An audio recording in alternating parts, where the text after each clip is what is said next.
Assalamualaikum warahmatullahi wabarakatuh. Bapak Ibu, pada siang hari ini kita akan membaca surah Alam Nashrah. Kita akan mengambil,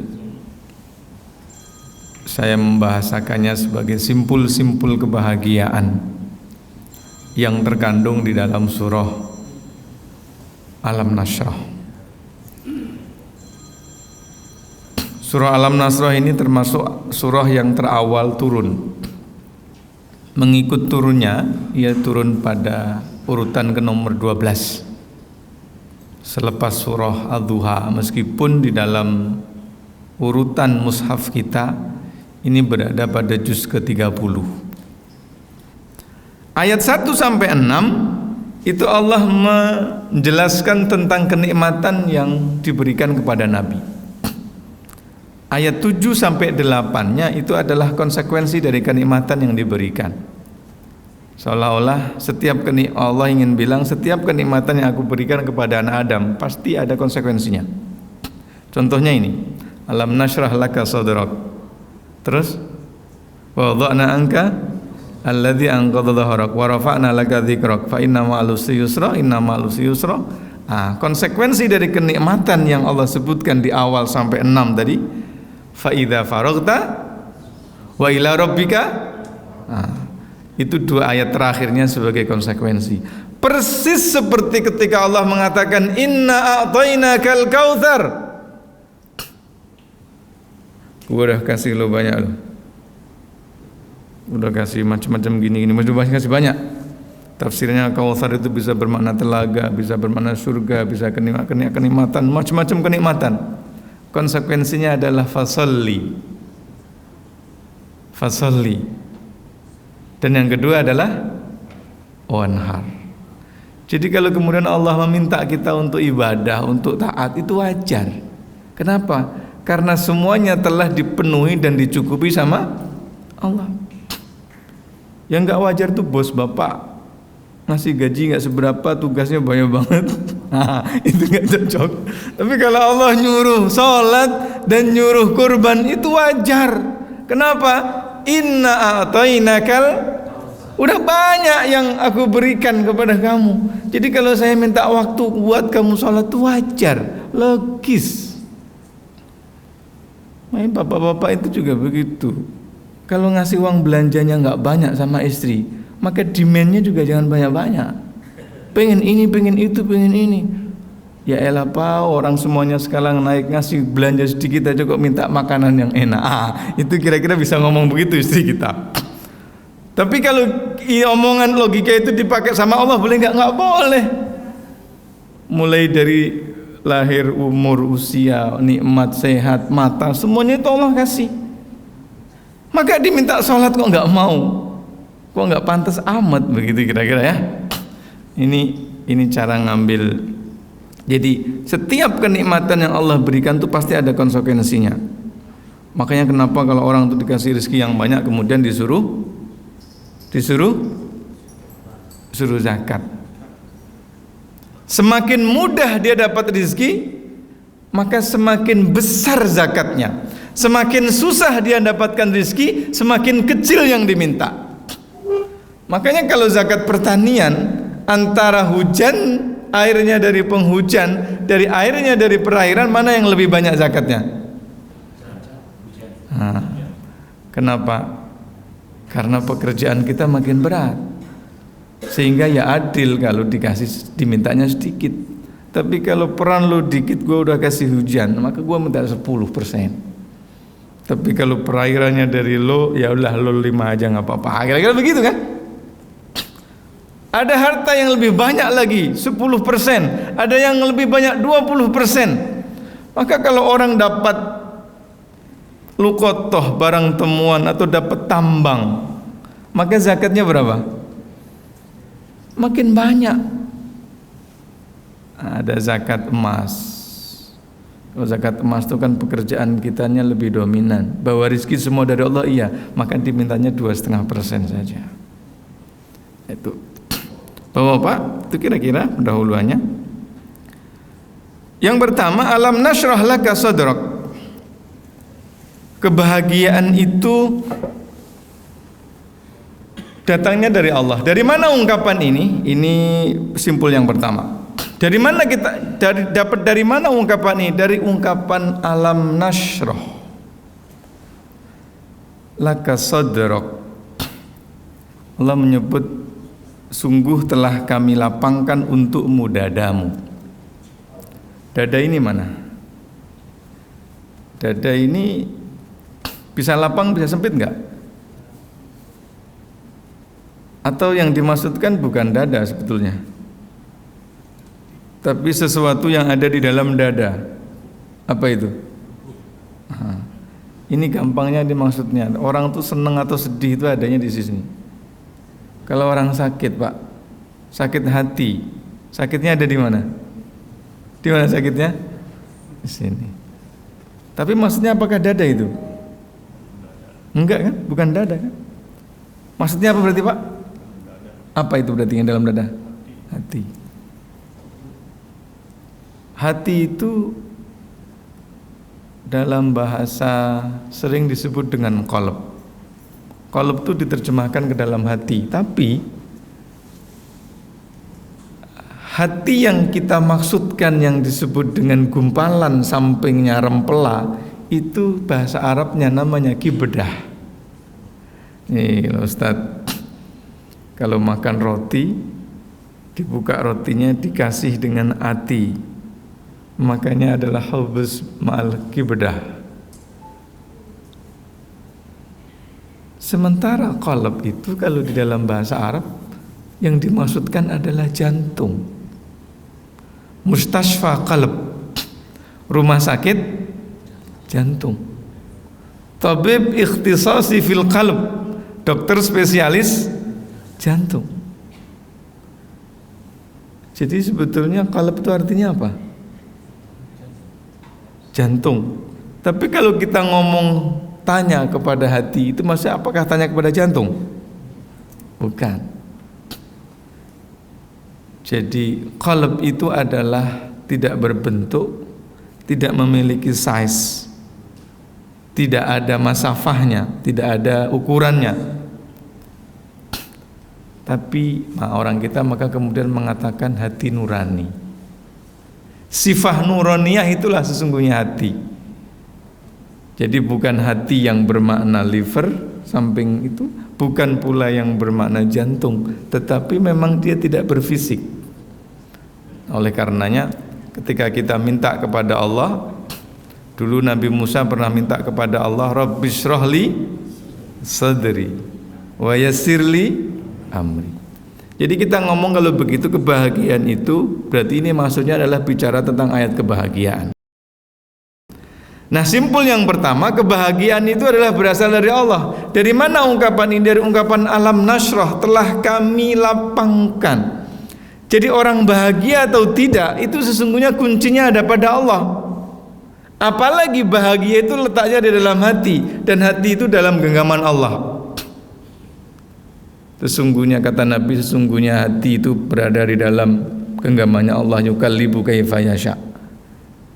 Nah, oleh karena itu siapa yang ingin mencari kebahagiaan, maka dia mencarinya harus kepada Allah. Siapa yang mencari kebahagiaan tapi jalannya tidak kepada Allah, pasti dia salah alamat. Ada orang pusing, dimarahin dari bosnya di kantor, mampir ke tempat sebelum pulang, mungkin nyari hiburan, minum dan seterusnya. Nanti kalau minumnya udah habis, pusingnya hilang apa tambah pusing, Pak? Pusing. Berarti dia ini contoh orang yang salah mencari kebahagiaan. Sumbernya nggak di situ. Karena sumber kebahagiaan itu alam nasrah di ungkapan kami. Kami yang melapangkan dada. Kami. Nah, mungkin ada orang bertanya, kenapa kok menggunakan kata kami, nggak menggunakan kata saya? Kan Allah itu tunggal. Bapak-bapak, kebahagiaan itu memang sumbernya dari Allah. Tapi Allah seringkali mengutus dan melibatkan hambanya yang lain, makhluknya yang lain, untuk memberi kebahagiaan kepada seseorang. Nah, sehingga Allah menggunakan kata kami.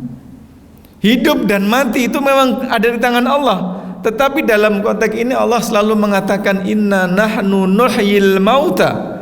Kami yang menghidupkan orang mati dan mematikan orang yang hidup. Wa naktubu ma qaddamu, dan kami pula nanti yang akan menuliskan apa yang amalan yang telah mereka lakukan. Dalam implementasinya, orang itu bisa hidup karena ada peran orang tua. Allah bisa aja jadiin orang hidup, bisa. Tapi dalam proses penciptaannya Allah melibatkan makhluknya, siapa? Ibu dan bapak kita. Nah, oleh karenanya menggunakan kata kami. Ini kira-kira persis seperti pimpinan kita ini kalau kemana-mana berbicara atas nama perusahaan, atas nama persyarikatan, itu pasti menggunakan kata kami, ya, karena dia itu gak sendiri. Nah, Allah juga kira. Nah, Allah hanya akan menggunakan kata saya kalau meminta untuk beribadah kepadanya. La ilaha illa ana fa'budni. Tidak ada Tuhan kecuali aku, oleh karena kalian kalau nyembah-nyembah kepada aku. Gak pernah mengatakan kami. Jadi kalau dalam konteks penciptaan, memberi rizki, Allah selalu hadir dengan kata jamak, nahnu. Tapi kalau untuk penghambaan, ketauhidan, maka menggunakan kata saya.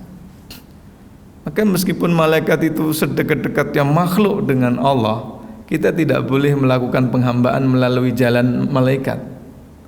Kalau bab itu hanya saya saja, maka istilahnya adalah tauhid.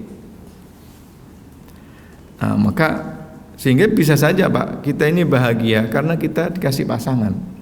Artinya bahwa sumber kebahagiaan itu datang dari Allah, iya. Tetapi Allah mengirimkan pasangan, sehingga dengan pasangan itu kita bahagia. Kebahagiaan oleh Allah dikirimkan kepada kita lewat kolega. Kebahagiaan dikirimkan oleh Allah kepada kita lewat tetangga. Allah mengirimkan kebahagiaan kepada kita lewat macam-macam beragamnya. Oleh karena menggunakan kata nahnu, alam nashrah laka sadrak. Jadi yang pertama, sumber kebahagiaan itu adalah Allah, dan yang kedua, kebahagiaan itu ada di sini, laka sadrak. Bapak-bapak, ibu-ibu yang dirahmati Allah Subhanahu wa taala.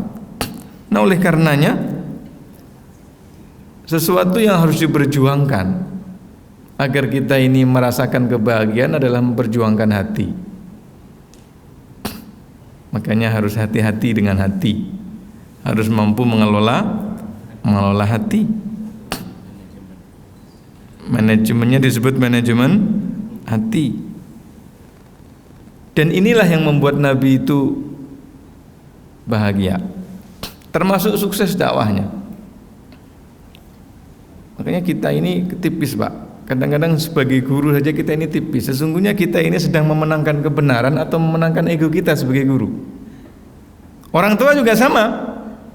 Kalau orang tua itu marah sama anak gara-gara anaknya gak nurut, mungkin boleh merefleksi kembali. Kemarahan orang tua, kita sebagai orang tua ini sebetulnya marahnya karena apa? Marahnya gara-gara kebaikan itu tidak dilakukan, atau gara-gara karena saya tidak ditaati sama orang tua, ditaati oleh anak. Nah, dalam hal ini Nabi itu bersih betul hatinya. Ini poin yang kedua. Jadi simpul yang pertama, kebahagiaan itu sumbernya dari Allah. Maka siapa yang mencari kebahagiaan kepada selainnya pasti nggak akan bahagia. Kebahagiaan itu hakikatnya ada pada Allah. Dan yang kedua adalah kebahagiaan itu adanya di sini. Bapak-bapak kan sering dapat cerita, ada orang yang justru di puncak karirnya dia merasa nggak bahagia. Kita sering mendapatkan cerita, di sampingnya ada istri yang speknya itu Masya Allah, sudah pinter, putih, cantik, kaya lagi. Tapi ternyata dia tidak merasakan kebahagiaan. Justru perempuan yang kayak begini itu potensi ditinggal oleh suaminya besar. Berarti kalau begitu kebahagiaan itu apa? Nah, berarti kebahagiaan itu di sini. Bapak bisa bahagia gak dengan uang Pak? Kalau bapak-bapak itu, kalau uang itu nggak bisa bikin bapak bahagia, kemungkinan karena uangnya masih sedikit. Jangan serius Pak. Nah, bagaimana Nabi itu bisa bahagia kayak gitu? Ya wajar, karena memang dulu Nabi itu ketika kecil sudah diambil tuh potensi buruknya. Kisah ketika lagi ngembala, malaikat datang, dibelek dadanya, diambil, kemudian diisi nuroniyah, sifat nuroniyahnya itu. Itulah yang membuat Nabi itu. Nah, efek dari kelapangan dada Nabi Muhammad SAW itu berdampak kepada kejayaan dakwah, Pak. Bapak coba bayangin, Pak. Nabi Nuh tercatat sebagai nabi pertama yang mendapatkan risalah. Dakwahnya 950 tahun. Tapi di saat dia ini mendapatkan kebuntuan dalam dakwah, dia ini munajat. Munajatnya begini. Allahumma inni ashku dha'fa quwwati wa qillata hilati ila man takilni ila ba'idin yatahajjamuni am ila qaribin malakatni amri. Ya Allah, kok gini amat dakwah nih. Di ujung-ujungnya Nabi Nuh itu kemudian munajatnya, Rabbi la tadhar alal ardi minal kafirina dayyara. Ya Allah, jangan sisakan orang kafir di muka bumi ini. Mohon izin, munajat ini tuh kira-kira munajat tulus, mohon maaf dalam tanda kutip, atau dia ngambek nih sebetulnya? Ngambek kan? Ini bahasa kasar ya, tapi ini sekedar untuk dihadirkan bahwa dia berdakwah siang malam, iya 950 ya, tapi kok ujung-ujungnya minta supaya orang kafir dihapus, jangan sisakan. Loh, kalau sudah disisakan nanti terus siapa objek dakwahnya? Logika ini tidak masuk di dalam logika Nabi. Ketika Nabi diusir, minta suaka ke Taif, di Taif ditahan oleh oleh perempuan, ibu-ibu dan anak kecil, dilempari dengan. Pada saat suatu situasi seperti itu, tiba-tiba malaikat datang nawarin bantuan. Mat, gimana kalau gunung Uhud itu saya timpakan ke penduduk Taif? Bapak kan tahu gunung Uhud itu posisinya di Madinah. Padahal kalau Bapak ke Taif itu kan lebih dekat ke Mekah. Dan dari Mekah menuju Taif itu kan juga melewati. Lah kenapa kok gunungnya itu ngambilnya di sana? Artinya kalau ngambilnya dari jauh, ngelemparnya kan lebih kencang, Pak. Pertanyaan saya, apa respon ketika Nabi mendapatkan tawaran dari malaikat Jibril itu? Jangan. Allahumma ighfir qaumi fa innahum la ya'lamun. Kalau yang tua-tua nanti enggak nerima dakwah saya, siapa tahu nanti anak keturunannya. Sama-sama nabinya, sama-sama ulul azminya, tetapi lihat logika. Yang satunya tumpas, yang satunya jangan. Siapa tahu kalau yang tua-tua enggak nerima nanti anaknya. Dan ini betul. Kalau seandainya tawaran malaikat Jibril itu diterima oleh Nabi, kira-kira yang membawa Islam sampai ke Menteng ini siapa, Pak? Anak-anaknya pasti akan semakin benci sama Nabi, karena bapak saya jadi korban dihimpit oleh batu gunung Uhud. Siapa di balik itu semuanya? Muhammad. Kan begitu. Ini artinya orang yang paling bahagia itu adalah orang yang hatinya bersih. Nah, yang ketiga, wa wada'na anka wizrak.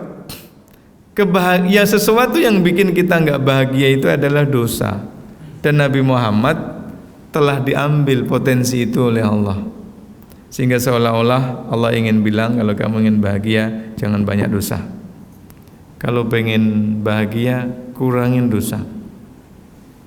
Kenapa? Karena dosa itu yang membuat seseorang tuh jadi punya beban. Alladzi anqadha dhahrak. Semakin orang punya dosa, semakin malas ibadah, semakin malas ibadah, semakin ruwet hidupnya. Man a'rada an dzikri fa inna lahu ma'isyatan dhanka. Siapa yang jauh berpaling daripada ajaran keutamaanku, dari Al-Qur'anku, dari ajaranku, maka nanti dia akan memperoleh kehidupan yang. Jadi itu yang ketiga, Pak. Kira-kira bahagia itu pada saat kita tidak memiliki beban. Dan beban yang paling besar yang membuat seseorang itu enggak bahagia adalah beban dosa. Yang keempat, itu yang ketiga. Yang keempat, wa rafa'na laka dzikrak. Orang yang terkenal itu cenderung bahagia. Dan Nabi Muhammad SAW telah diangkat nama baiknya oleh Allah. Wa rafa'na laka dzikrak. Setiap ada orang salat, Nabi disebut namanya. Nabi itu ditinggikan namanya melalui syahadat, melalui azan, melalui iqamat, melalui sholawat. Di mana Allah disebut, di situ Nabi disebut. Nah, sehingga Nabi Ibrahim pernah mengajarkan doa kepada kita. Dan doa ini menjadi sumber kebahagiaannya dia, baik pada saat masih hidup ataupun setelah wafat. Doanya apa? Rabbi habli hukma wa alhiqni bis salihin waj'alli lisana sidqin fil akhirin. Ya Allah, jadikanlah kami buah tutur kebaikan bagi orang-orang yang datang selepas aku. Jadi kalau orang itu nama-nama sering disebut, itu berarti memang dia baik. Kalau yang buruk itu disebut keburukannya, dan kadang-kadang orang sudah lupa. Tapi kalau orang lakukan kebaikan, itu kebaikannya akan disebut. Maka di tempat-tempat kita ini ada gedung-gedung yang dikasih nama-nama baik, disebut-sebut terus ya. Nah, oleh karena itu maka mungkin yang keempat, salah satu cara untuk mendapatkan simpul kebahagiaan itu adalah mempertebal kontribusi. Dan kalau kontribusinya banyak, maka otomatis nanti akan tersebut namanya.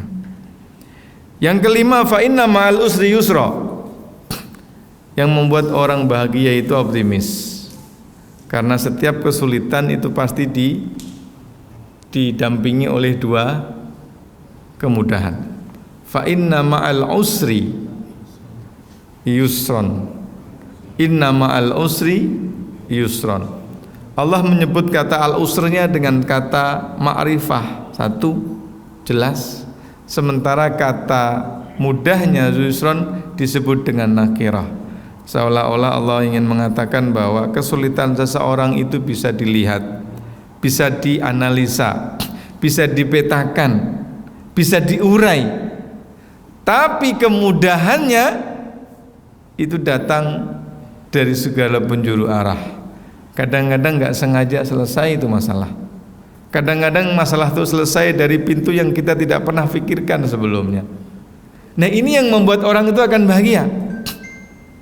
Jadi orang yang bahagia itu bukan orang yang tidak punya masalah, tapi orang yang yakin bahwa setiap masalah itu pasti dihinggapi kemudahan. Kalau hari ini kita sakit gigi, tapi kemarin enggak, besok sembuh, berarti kita sakit gigi sehari, sehatnya 2 hari. Tapi saya udah seminggu nih Ustaz sakit, ya tapi kan minggu kemarin sehat, minggu yang ke depan sehat. Jadi 1 pekan sakit dihimpit oleh 2 kesenangan. Oh, saya ini udah 2 tahun. Ya, tapi kan sekarang umur berapa, Pak? Umur 40. Tapi kan 38 tahun yang lalu kan Bapak sehat. Iya kan? Jadi sekarang kalau begitu mana yang lebih banyak? Sakitnya atau senangnya? Susahnya atau sulitnya? Fa inna ma'al usri yusra. Maka masalah itu jangan dipikir, Pak. Karena masalah itu cuma 2, Pak. Yang pertama adalah masalah yang tidak bisa diselesaikan. Karena nggak bisa diselesaikan, ya udah nggak usah dipikir, orang nggak bisa diselesaikan. Yang kedua, masalah yang bisa diselesaikan. Karena sudah bisa diselesaikan, ya sudah nggak usah dipikir, orang bisa diselesaikan kok dipikir. Inna ma'al usri yusra. Dah, itu yang keberapa tuh? Habis. slide saya ada nih, bisa di fa idza faraghta fansab. Kalau sudah selesai maka lakuin yang lain. Kalau sudah selesai ngelakuin yang lain. Karena setiap orang itu setelah mencapai sesuatu akan bahagia, Pak. Dan kalau dia cukup dengan kebahagiaan, nanti sedih lah, nggak lama lepas itu sedih dia. Nah oleh karenanya maka terus, supaya nanti ketika tercapai bahagia lagi, terus setelah tercapai terbahagia lagi. Fa idza faraghta fansab. Siapa Pak yang bisa membayangkan dulu ada moda transportasi yang besar cabangnya di mana-mana, kemudian tiba-tiba, nah itu mungkin salah satu sebabnya karena dia tidak terus diganti dengan perubahan-perubahan itu. Maka fa idza faraghta fansab. Maka sesungguhnya istirahat itu hanyalah jeda dari satu pekerjaan ke pekerjaan yang lain. Kalau seseorang itu bahagia dengan pencapaian, kalau dia tidak meneruskan perjuangan, dia lalai, nanti sedih dia. Nah, supaya kebahagiaan itu langgeng, supaya di dalam memperjuangkan kebahagiaan itu tidak sedih, maka penutupnya wa ila rabbika farghab. Jadi yang bikin orang bahagia itu karena ada harapan Allah.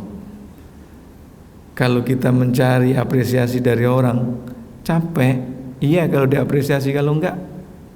Tapi kalau kita farghabnya kepada Allah, wa ila rabbika farghab, maka meskipun gak diapresiasi sama orang, Allah akan mengapresiasi. Dengan caranya nanti Allah akan memberi apresiasi itu. Jadi yang orang tuh bikin ngenes hatinya itu sudah ngerasa dedikatif tapi tidak diapresiasi, kan ngenes itu namanya.